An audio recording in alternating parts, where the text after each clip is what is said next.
Coca-Cola announced today it will release a version of its signature drink sweetened with American cane sugar. The announcement follows President Trump's post on social media last week that he'd been talking to Coke about using real cane sugar from the U.S. in its U.S. sodas. And since the 1980s, Coke has sweetened its drink with high fructose corn syrup in the U.S. In Mexico and other international markets, the company uses cane sugar. So-called Mexican Coke can be found in grocery stores around Colorado, and it is wildly popular.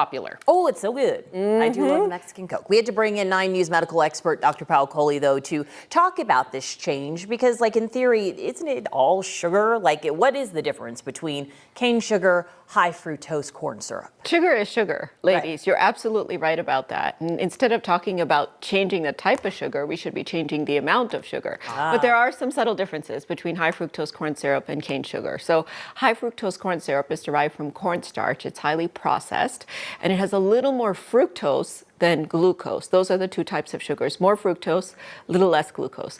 On the other hand, cane sugar is derived from sugar canes. That's kind of the table sugar that we have on our tables, less processed, in a crystalline form, not liquid like the high fructose corn syrup, and that has about similar fructose and glucose ratio. So one is a little more processed, one less, but if you think about how our body metabolizes them, it's very similar. So if our body metabolizes the two of them similarly, is there anything else that one could be more damaging to our body than the other? Is there any upside here when it comes to how our body processes it? So if you listen to RFK Jr., he says that obesity and diabetes are a result of high fructose corn syrup. But what he's forgetting is that, yes, that's partially true.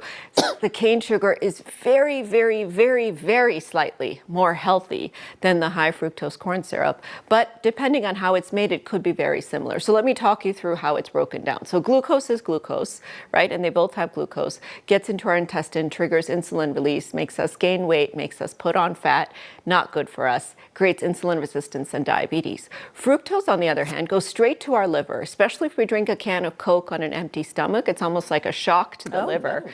And the liver metabolizes it by turning it into fat. So we start putting fat down on our liver and on our other organs. The other thing about fructose is it doesn't make us feel full like sugar does. So the fact that high fructose corn syrup has a little more fructose, about 5% more than cane sugar, is one of the reasons that this controversy has emerged. So, small little, but can we surmise here that maybe it is, if I just have to grab a Coke, I'm looking for a sugar rush, want to shock my liver, I should just go for the one with the cane sugar versus the one we've been drinking? No. Oh. And my worry is that by putting cane sugar in Coke, A, we're making it more expensive to manufacture. B, we're giving the perception, just like you said, Alex, that it's a little more healthy for us, which leads to overconsumption. So if you think about what the American Heart Association tells us should be the daily amount of sugar that we take in, 25 grams. And how much does a can of Coke have? Oh my God, 150 or something? 39. 39 grams. So almost double than what our entire daily amount should be. So you think about whether it's cane sugar or high fructose corn sugar, it's going to lead to diabetes, metabolic syndrome, weight gain, obesity, cancer, inflammation, hormonal disruptions.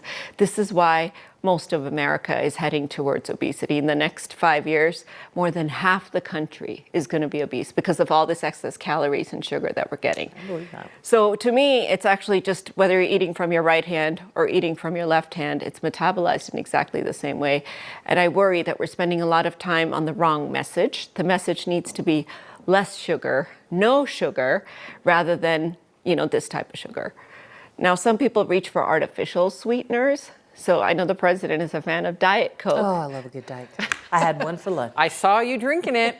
So let me say this. Please don't let Dr. Coley see you. But is that better than going for a regular Coke? Yes. Thank you, Dr. So if you're going to choose between regular Coke, high fructose, or cane sugar, Diet better because it has less sugar. But having said that, large volumes of artificial sweetener, we've realized, may not be as good as we thought it was. So it may actually cause more cravings for sugar. That artificial sweetener triggers a different kind of circuit in your brain, increase risk for inflammation, blood vessel damage, disrupt your hormones. So we really now need to not only track our sugar intake, but our artificial sweetener intake as well, because a lot of us think, iced tea, you put some Splenda in it. Oh, you have a Diet Coke, and you're going sugar-free. But actually, you're just changing one evil for the other. The nice thing about sugar cravings, though, ladies, it's highly adaptable.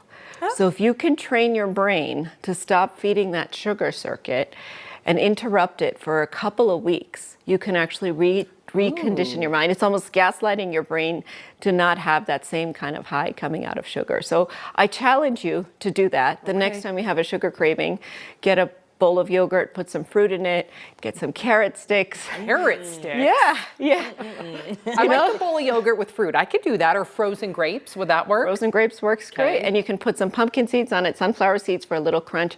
Try that to actually trick your brain into eating different types of sugar and getting that same kind of endorphin release dopamine high that we get from this highly processed sugar. But we have to teach our kids, our teenagers, everybody to start looking at sugar content, because cane sugar, high fructose corn sugar, it's still poison for your arteries, your heart, and your brain. Really, like, be the example. I told know. myself coming back from vacation, I was like, I'm not going to the candy drawer. I'm going to try to do it at work. I go in our news director's office. Linda, she's the best candy. Like little gummy bears. I would the sneak best. gummy bears.